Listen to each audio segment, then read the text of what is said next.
Hey everyone, my name is chaoticwolph and welcome back to Homestuck. So I think Mina has finished her little pee break and we can now continue reading us a story of a story within a story.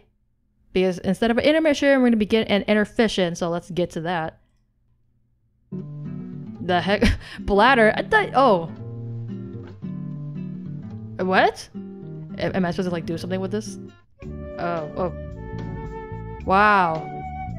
I didn't know the interfission was for her pee break. I thought this was like the story. It shouldn't say bladder. I feel like it should say pee or something. Or I guess her bladder's depleting, so it works somehow. This is a long pee, man. She must have been holding that for ages, you know, because Irradiant just would not shut up about her story. She's coming back up. Did you wash your hands, girl?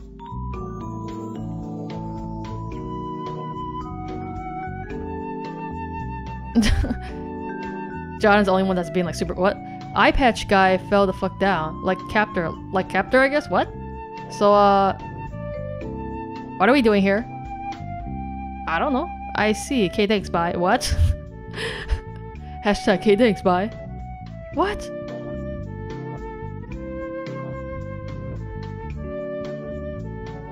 What? I mean, yeah, Solix did fall down the goddamn stairs, but you just gonna leave us here? Okay, let's enter the intermission. End of intermission. Oh, back to the story. Back to the chirp story. Anyway, where was I? The heroine story ends and the villain story begins. I think John is really into this story, man. Yes, that's right. It is with the predomination of her son that our heroine story ends and the story of our villain begins. You mean Gamzee, right? That is some disgusting hatching, man. But as we all know, beginnings are not always so easy to pinpoint in Paradox space. One could say his story began the day he claimed immortality, or the moment his being was inexplicably confined to a juju, allowing him access to any realm in which his vessel would capriciously materialize. But for the sake of linearity, we may as well say his story began the day he and his sister hatched. Oh, gross. They're a snake? Wow. How does that come into that weird body? That is so weird. They're like trolls, man. They're born a certain way and then they go through like a butterfly thing and then they change bodies. When a chirp hatches, the two underdeveloped personalities mingle together in the same body. There is not yet a clear division between the two. It will then consume the eggshell for the vital nutrients it contains. The sugary snack is irresistible to the starving wiggler. Once it finishes its first meal, the two personalities will be pulled apart for good, and the child will pupate. The two halves then begin vacillating with their sleep cycles as I described. So is Gamzee their dad? He was there when they were born. That turned into like that really fast. As you might imagine, the female child was as cheerful and friendly as could be. Also, the green one is Kelly. It's still a really terrifying face. Oh, Gamzee. He loves them. She took after her mother in every way, at least the way her mother used to be, long before she was hardened by centuries of isolation and obsessive pursuit of justice. This is the annoying one.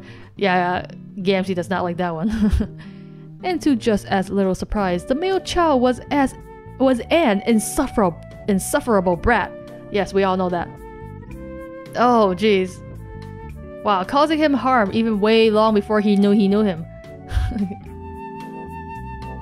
It is just as well that cherub parents abandoned their offspring. Raising such a child by the familiar standards of any race would be a monumental challenge. Yes, right? But Gamzee's the one that chained them? Damn, he played a lot. He had a huge role in all this, man.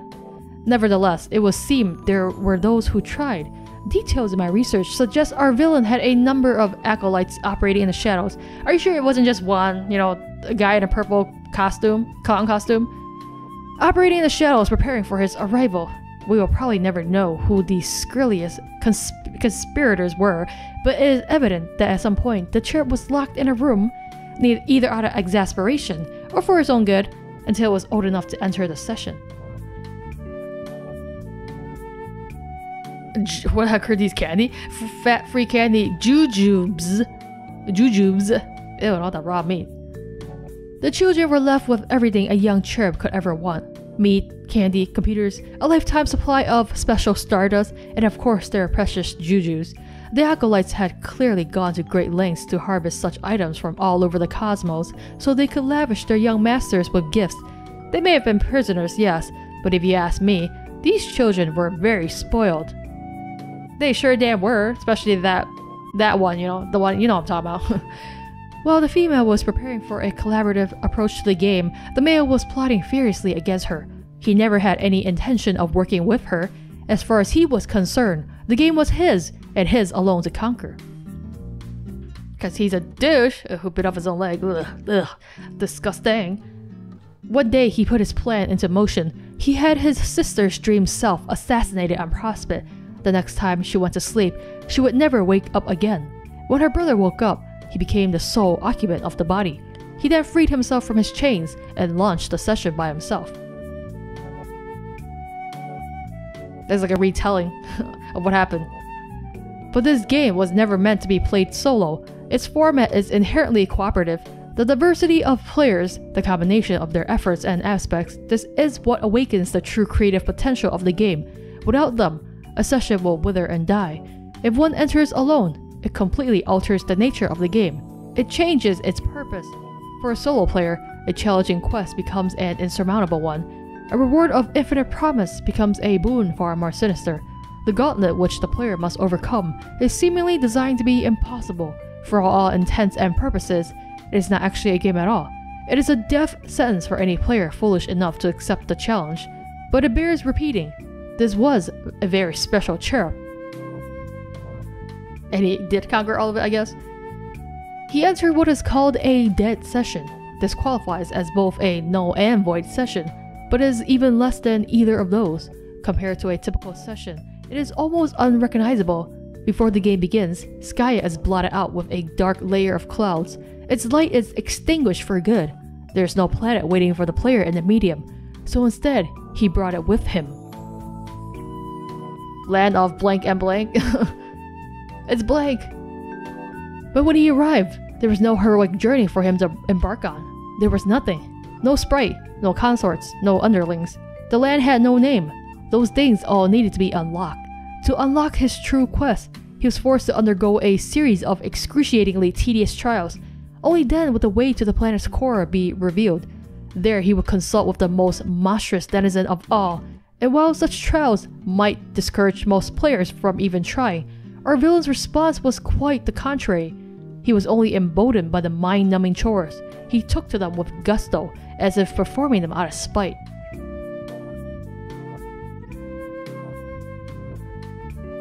With perseverance, he found the final door and unlocked it. Waiting for him on the other side was a terrible creature named Chaoticwolph. His denizen would allow him a brief audience, one just long enough for him to make the choice underlined. Now let's see. What's the choice, hopefully?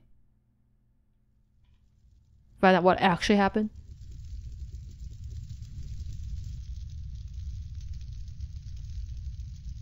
Is this son the denizen? Is that what you're telling me? No, wait, this is the door opening. Wait, how long is this damn door? Wait, what? This is the denizen, right? Because it's the head. Giant snake body, basically. Whoa, it's huge. That's kind of freaky, because that's a very terrifying face for a very terrifying body. No denizen has ever been mistaken for pleasant company, but the self-proclaimed god of all monsters is notoriously inhospitable to his players.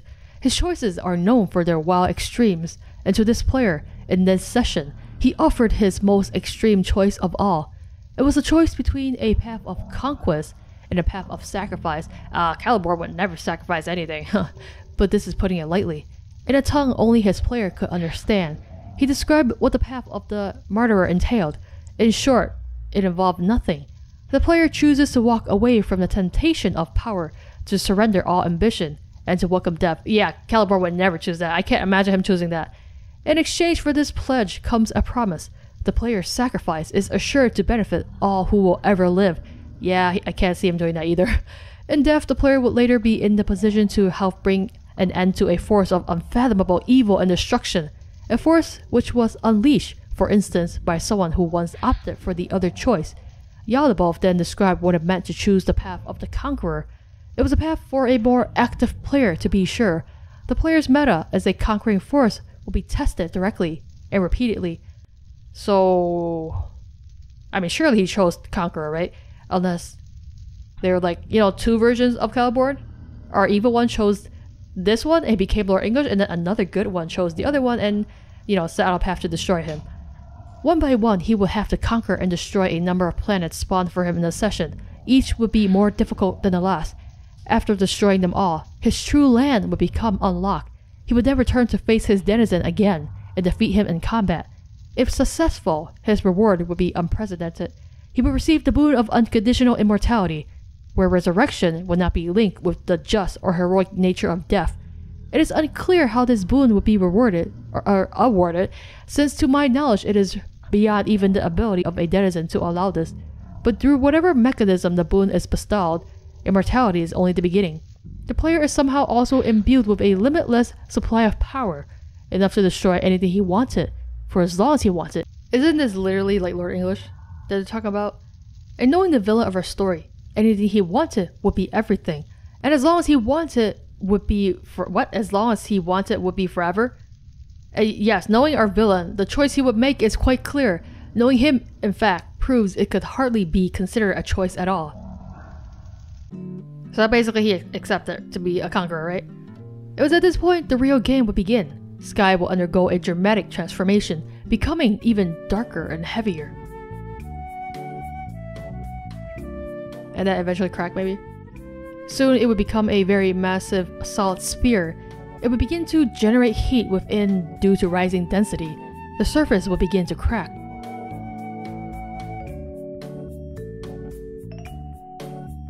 The resulting explosion is known as the first break. From the primordial blast would emerge 15 planets for the player to conquer. They would scatter and ricochet at high velocity before settling into orbit in the medium. The break is a very violent phenomenon though. Not all planets will necessarily clear the blast before the Skyan debris settles into its final stage. So like less than that number of planets to conquer? The vast amount of resulting matter then collapses into a black hole. Its gravitational pull is tremendous. Any object within range will be sucked in and destroyed. Those planets which settle into orbit will be safe for the time being.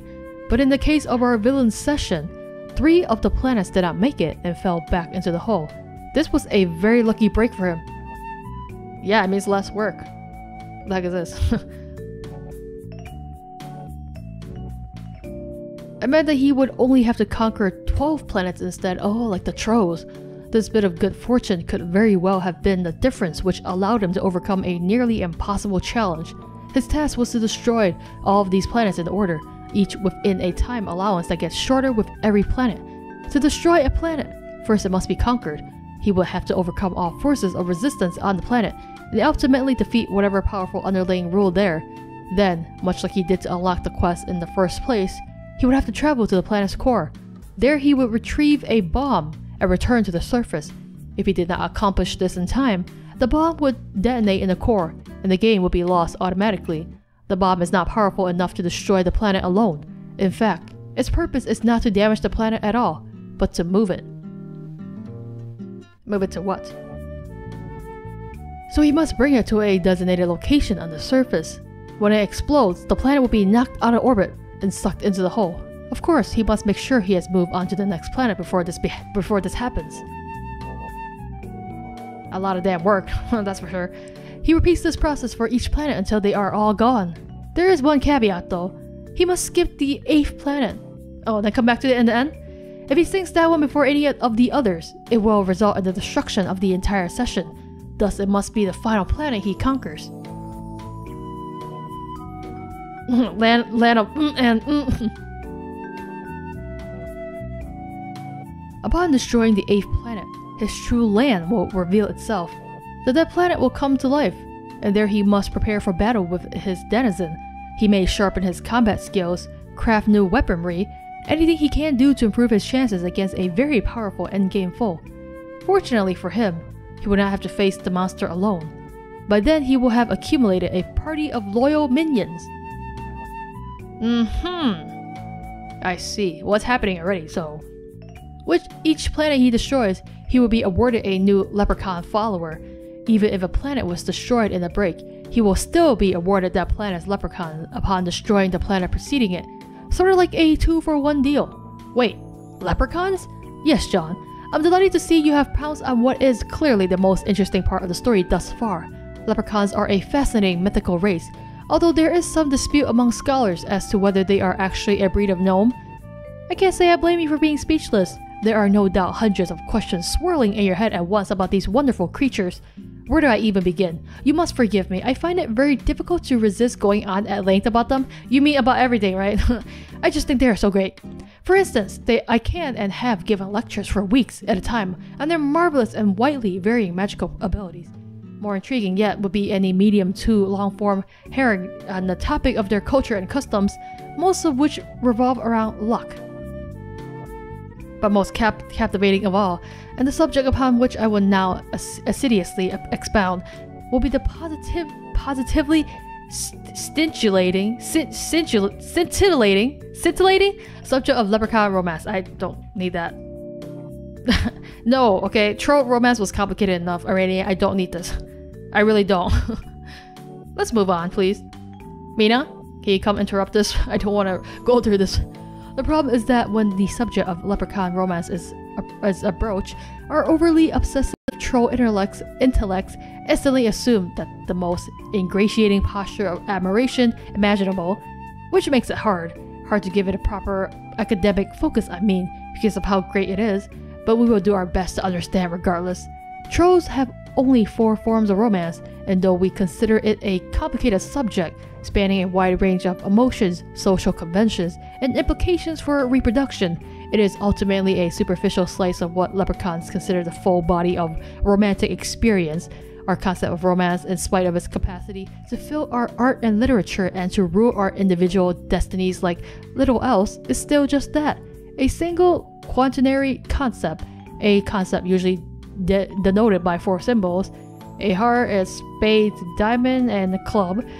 Leprechaun romance is more complicated than that. Leprechaun romance needs 9 symbols. The 9 quadrants of Leprechaun romance are considerably more nuanced than our quaint notions of romance, and certainly more alien. In fact, so conditioned in my own understanding of romance that I can't help but refer to them as quadrants, when in fact they are not quadrants at all. They refer to as charms. One of the charms is characterized by romantic love, as understood by both trolls and humans, but after that, all bets are off. There's no diversion between black or red, concupiscent or conciliatory. Instead, their charms comprise a spectral continuum of more subtly varying types of relationships, most of which are established in mutual chicanery, such as the exchange of pranks, coy riddles, slapstick shenanigans, and games of chance. Furthermore, a pair of leprechauns is not limited to a single charm. A relationship may be defined by multiple charms at once. In fact, some of the more interesting relationships arise from exotic charm combinations. A stable relationship consisting of 3 or more charms is called a trove. These advanced relationships are often viewed as the ideal end result for a romance, much the way certain pairing rituals are for humans. No charm is specifically tied to procreation, though any type of relationship could begin waxing concupiscent if Lady Luck should so decide. Certain charm combinations are known to be more conducive to fertility than others, and the leprechaun pair has been so blessed they will begin an elaborate coupling procedure culminating in a lively mating jig. The jigs are specific to the charms, of course, similar to how different kinds of music lend themselves to various styles of dance. While their romance is endlessly captivating, leprechaun reproduction may be the most interesting subject of all, particularly from a perspective of detailed anatomical study, which I will get to shortly. But first, it bears pointing out that while for humans reproductive relationships are exclusively heterosexual, and for trolls they are bisexual, for leprechauns they... Wow, what a story! But I wasn't fit. Wasn't that story great, everyone? Wow! Friska coming in to save the damn day. You really liked it that much, Friska? Hell yeah! Oh my god, that leprechaun stuff, so good! Right, guys? Wow, well, I would be happy to continue then if you... My Fang, have I told you how great it's been to get to know each other and team up on adventures and stuff? I really feel like you've helped me get in touch with my ancestral roots, mainly as a kick-ass storyteller. It was like this whole part of my personality I was never aware of, like the part that's compelled to just outright explain tons of really interesting things to people while sparing no detail whatsoever. It's made me feel a lot closer to understanding my aspect, as well as closer to you, so I just wanted to say thanks. Oh, you're welcome. I feel the exact same way about my time with you. You have really helped me get in touch with the true pirate within. I saw in you the adventurous spirit I always wished I could be. You helped me finally understand the virtue in rationalizing questionable decisions and behaving unscrumptiously for the greater good. Haha, stop! You're gonna make me start tearing up. Get over here and give me a hug, alpha sister. What the heck is this? Oh, look at that. It's so sweet, guys. Wouldn't it be really funny if she just like stabbed her right now? I mean, she have no reason to, but it'd just be really funny. And in character, in my opinion. Friska! Gag, choke. Don't do that to your ancestor. Wank, wank. What the heck even? They're like such best pals. Because they're both such dicks. In their own lovable way, but still dicks, you know. She knows. She definitely knows. John is just like, trolls are weird. They are, John, they are. No, what the hell? Is this Terezi? We jumping back here? She looks so insane right now. She's really taking on the Gamzee qualities, you know? Who? What? Did they just finish talking or something? You know, Friska's ancestor? The friendly one who tells long stories? Oh yeah, her. I don't know. I can't keep all these ghost names straight. Fliptuna? Fliptuna? Meowlin?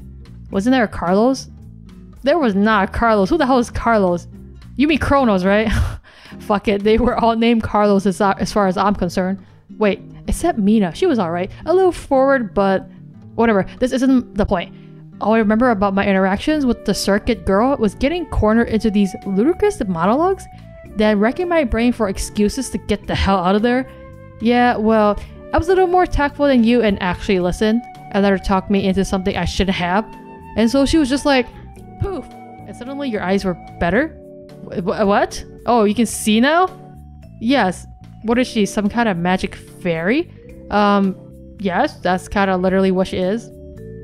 But I thought you didn't want your sight back, Terezi. Oh, alright, I guess her story checks out then. Good for her. But this doesn't seem like you, Terezi. I mean, I didn't think you even wanted your eyesight back. I've never met anyone as chuffed about her own disability as you. I was always under the impression you felt like it was a big part of who you were. Are. It was. The moment she healed me, I knew I made a terrible mistake, but I couldn't take it back. I thought about it, like just blinding myself again and pretending it never happened, but even the way it happened originally was something special to me. I can't duplicate that. And even if I could, it still wouldn't be the same. I can't seem to forgive myself for being so stupid. For some reason, I thought it was a good idea to take the only cool and unique thing about myself and fix it. What was I thinking? Whoa. The only cool thing about you? Terezi, I want to be understanding, but I can't get behind some of the shit you're saying about yourself here. What made you start unraveling like this? Probably hanging out with Gamzee. Just saying. I think it was when we started meeting our ancestors, and I thought they were all cooler and older and more interesting than us. Well, the actual older versions probably are, but not these. These are just lame teens. Even though they probably weren't. They had a lot of problems and insecurities too, but I guess the kind that older kids have. And when you're younger, you don't really recognize them as problems. You look at those things as just part of what it's like being someone who's more interesting and grown up than you. Maybe since I'm not as young anymore, I guess I can see that now. But I was stupidly awestruck by some people who were not so impressive in retrospect, and I made a dumb mistake. Wait, we met all those people like kind of a long time ago? How long have you been hiding this from everyone? I don't know, a year or something? And I wasn't hiding it, I just didn't tell anybody. Yeah, that's what hiding it means. But you usually can't see my eyes anyway, because of my glasses, duh. I know, but not telling anybody that is still being pointlessly secretive. You could have said, hey Carcat, I fucked up and now I can see again. Maybe we can talk about this so I don't go into a tragic downward spiral and make you worry about me for no reason. I'm sorry, I should have, but I was so ashamed. And what about this clandestine black rob nonsense you've got going on with KMC? What? Have you been dating him for just as long? Was he involved in that decision? Like, did he help talk you into healing your eyes or something? How did you know we were dating? Did he tell you? Oh my god, Tracy, you are a fucking catastrophe. You used to be like cunning and considerably more intelligent than me, which I have no problem admitting, but this is ridiculous. Even I didn't figure it out myself. Even if I didn't figure it out myself, which I did because it was obvious. You're up here on the roof lying unconscious in a pile of honk horns and Faygo bottles? I'm not a master of deduction, but unless you were recently stomped on by some sort of golem composed of garbage from a circus, it seems fair to say you are officially down with the clown. Okay, yes, it's true. Well, what do you have to say about it? I couldn't get up the nerve to tell you about that either. In a way, I'm even more disgusted with myself for dating the asshole than I am for healing my eyes. Then why are you doing it? I don't know, I can't bring myself to stop seeing him. Every time I think I can't stomach the sight of his ugly face for another second, he pulls me back in. He is just so awful. And she loves it. Oh yeah, by the way, Dave is on a crab speaker. Or speaker crab. He always knows exactly what to say to piss me off. Everything he does, his fake god-tier suit, his smug expression, the dumbass way he butchers his sentences, saying shit like, oh, getting up at his motherfucking honk on. Ugh, I hate it so much. But I keep coming back for more. He's like a drug. Even more addictive than this revolting soda I can't stop drinking. I had so much Faygo, I can't even taste the color anymore. I just taste the sugar and the bubbles and the awful flavor it leaves behind, which just makes me drink more to wash it away until I feel so nasty I have to take a long soda nap, but I wake up loathing myself even more. So I just reach for another bottle. It is truly the wicked elixir. Sob. Trezzy. I want him to be out of my life. He is the worst thing that's ever happened to me. But I guess you can't help who you hate. I mean, you can hate him, but can you just not hate date him? This is killing me, hearing this. I seriously want to weep actual puke out of my eyeballs from this story. How did this happen? I've got to say, I didn't see it coming. If you told me sweeps ago, you and he, I wouldn't believe it. Like, if the writing was on the wall there, you mean like the banana shipping wall? I sure as fuck didn't read it. Yeah, it snuck up on me. It didn't help that he terrorized us when we were hiding from Jack. Right under my nose too. Somehow I didn't put the pieces together at the time and let me get away with murder. And gradually I started having these uncontrollable thoughts about him. Dark thoughts.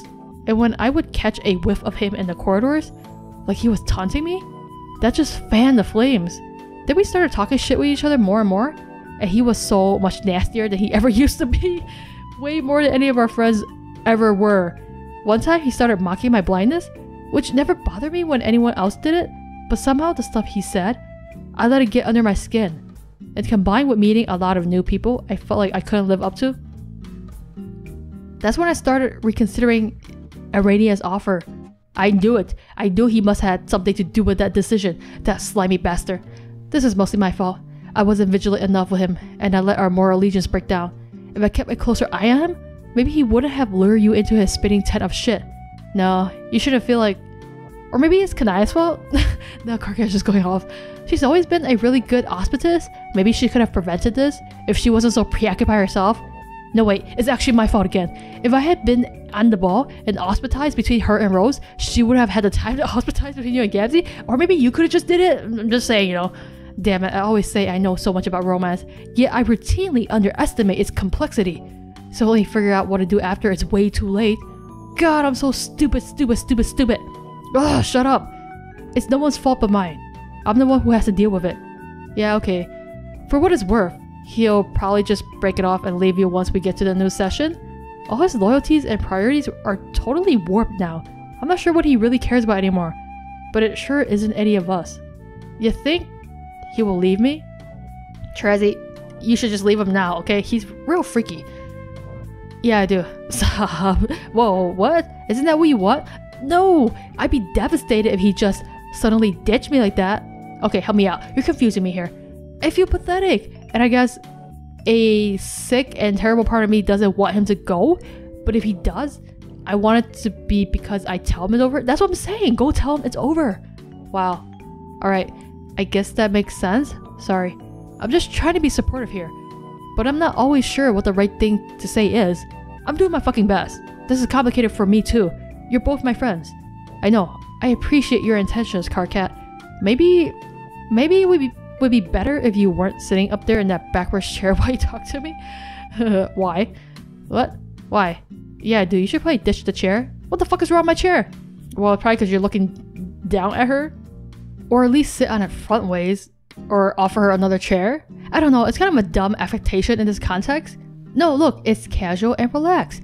Like, it visually conveys that my presence in the conversation is humble and non-threatening, yet frank and attentive. Well, not when you're looking down at her. What the fuck do you want from me? To sit on the goddamn floor? Why should I squat on the dirty floor? What difference does it make? So you can be on the same vertical plane with your friend while you exhibit compassion for her grody clown problem. Dave, it's fine. Never mind about the chair, I don't care. It just struck me as a bit distractingly silly, that's all. Okay, wow, fine. Fuck the chair. Pardon me for making myself comfortable during a sincere heart-to-heart discussion with a dear friend in need. But the time has come for me to cease straddling this deeply offensive piece of furniture. Away with ye, four-legged temptress. Distract us no more with the most basic and utilitarian form of creature comfort you supply. Carcat, you're so dramatic. Carcat just threw a tantrum about a chair. I just won Carcat tantrum bingo. I didn't know that was a thing, Dave. She's literally in her underwear. Could you put some pants on, maybe? At last, we are free from the accursed instrument of ass elevation. Where did you even get that chair? Did you steal it from the common area? Unlike everyone else here, everyone else ever, I happen to make a practice of capture-logging items which might be convenient on a day-to-day basis. Actually really smart. Say I'm strolling around and find myself in need of a place to sit, bam, suddenly a chair. And no, I didn't steal it. How could I steal something from the common area? Nobody actually owns any of that fucking furniture. That's why it's called a common area, you accusatory piece of filth.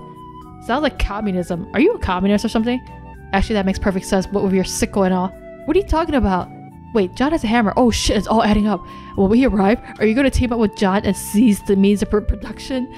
You appear to be jump-starting a facetious discussion about some sort of human economic ideological framework without having the slightest clue that your vehicle is parked squarely in the nobody gives a fuck zone. I'm just saying.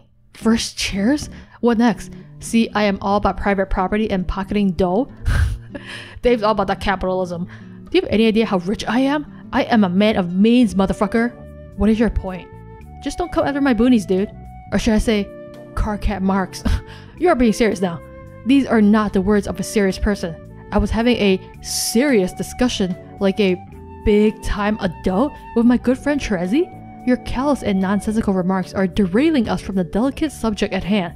Why don't you be useful and say something reassuring to our sad mutual buddy, you wailing jet engine of infantile stoltiloquence?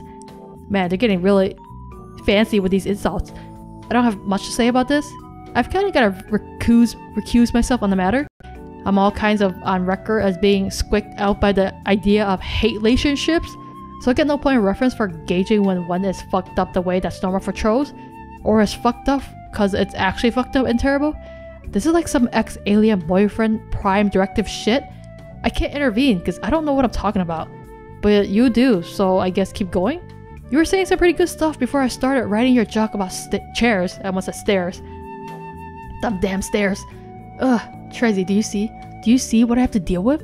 Actually, I guess you can. You can now literally see what I have to deal with and experience all due empathy for the fact that I have a douche as a best friend. Yes, I can see. The view from here is douche-tacular. Thank you. So that's it then, huh? No advice at all? Smart Alec. Why'd I even bring you here for this intermission then? Intermission? Intervention, I mean. Sorry, I misspoke. Haha, breaking the fourth wall. It's not an intervention either. My ghostly head's all beaming out of this crap for moral support, yo. I am in my homie's corner, even if he is a massive socialist. Stop it, Dave. Trezzy, I think, can probably figure this out. She grew up alone and blind in a forest. I think she will manage to pounce out of her juggalo phase. But yeah, Trezzy, you should at least quit the fucking soda. Yeah, okay. Okay? Yes, I'll stop. What, just like that? Sure, it's really gross. Yeah, why'd you even start drinking it? Carcass is like, what the hell?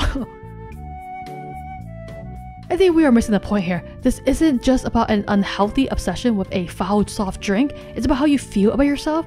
You are barely functional right now. You can't even pick yourself up off the floor and put on a pair of pants. Remember pants, Trezzy? You used to love pants. Yeah, pants are pretty great. You used to be a lot of things, and all of those were good things. But now that we're about to arrive, right when we need you the most, you do a sensational belly flop into a circus vat of your own tangy slobber? Oh please, what could you possibly need me for? You're an important member of this party. We'll need you to help stand up to Jack and whatever else is waiting for us there. I don't think I'll be very useful. Oh well, not like this you won't. You've got to get your act together. No, I mean, even then I won't be. I don't have much to offer even on my best day. What about your mind powers though? What if we need somebody with mind powers to do some sort of mindy thing? What mind powers? You know, the ones where you flip a coin and something crazy happens? Okay, I don't actually know how it works, but what about that? Pfft, I never developed those powers very well, and it's been a long time since I even thought about them. I don't think they're very valuable, honestly. In fact, all they ever seemed to do was trick me into feeling like I knew what I was doing. They actually made me believe I was in control of other people's fates, not even to speak of my own. It was a really dangerous kind of delusion. And now it feels like the only heroic thing I ever did with those powers was use them to justify killing my friend. I think this is just one guilt thing about killing Friska, Trezzy, that you need to get over that and then everything would be fine. Huh? Oh, right. And what's worse is, to this day, I'm still not even totally sure if it was necessary. I think I've lost the ability to tell if I'm being punished for what I did or if I am punishing myself. Now, it's very clear now, you're punishing yourself. Aren't you guys all on the same plane? Literally just go on Friska's ship and talk to her? Yeah, well, of course it was necessary. Even if it wasn't the morally right choice or whatever, it was obviously something that had to happen. That's the cruel thing about Paradox Space. It systematically validates all your mistakes as necessary outcomes, not even necessary for your own good or personal growth. It's always bigger than you. Like your errors in judgment are inseparable from the way reality has to unfold, so it never lets you forget about them, because they were all critical to the big picture, and all your past flaws are like scars. Scars in space-time that never heal, and always serve to remind you that the perfect version of yourself you wish you could be can never exist, because the survival of everyone you care about depends on him not existing. I know all that. It doesn't stop me from wondering. It's simple. If you hadn't killed her, you would have withered away in a doomed timeline. Yeah, sometimes I wish I had. At this point, I think I would rather be the better person who made the right decision, even if it also meant being the one to fade away forever. Well, I wouldn't want that. Does that fucking matter to you? Does that factor anywhere into your dreary existential equation? You probably think I'm crazy. Just as crazy as you think I am for dating Gamzee. But I really miss her. No, I don't think you're crazy for that. And yet, if I ever saw her again, there's no way I could talk to her. So part of me hopes I never... Ow! Oh jeez. That crab works like a normal crab? Sheesh. Dave, you dick. What? Don't blame me. I can't control the crab. Are you sure, Dave? Are you sure? Well, in any case, guys, we're gonna end the video here. So this whole thing has just been like Trezzy's massive guilt trip. It's not even like guilt trip. I mean, I'm not using that word right, but she's been like kind of doing bad things to herself because she feels guilty. So it's like she's doing these things because she feels like she deserves it. But like, honestly, just go talk to Friska. I feel like she's having a grand old time. Even though she's dead, she's having a blast from what I can see, you know? She's chilling with her ghosties, she's mind controlling some of them, and she's hanging out with her ancestor. And she's having like a super blast, you know? She's the captain of her own pirate ship. She's very bossy. And just generally having a good time, you know? So maybe if you just go have a chat, she probably even forgot that you killed her, you know? I mean, you know, just saying. But, you know, get over this. And then hopefully break up with Gamzee, because that guy's a lost cause. I don't even know what's wrong with him. You know, he went through all of this so he could like go kind of sort of raise that Lord English monster. And probably he's really like, I can see how he's important now, because he's the one that caused all this. And I don't even understand why. Like, he's just so off the rail. He's gone off the tracks. I don't understand what his motivations are for anything. Will we ever know? Because we don't really read anything from his point of view. We hardly really see him except when he's with Caliborn. So I don't know what his motivations are. Not sure we're gonna find out or not, but for now, we gotta deal with our kids here because they're finally gonna merge. Well, I guess once this intermission is over, they're gonna merge and come together and try to fix everything. It's gonna get exciting from that part probably, but for now we gotta fix our little tiny intricacy interrelationship problems. And let's not talk about the Leprechaun romances because show romance stuff is already complicated enough. But in any case, hopefully Terezi will come around. But for now, I'm gonna leave this episode here. Thank you guys so much for watching this. Let me know what you think, and I will see you guys in the next video.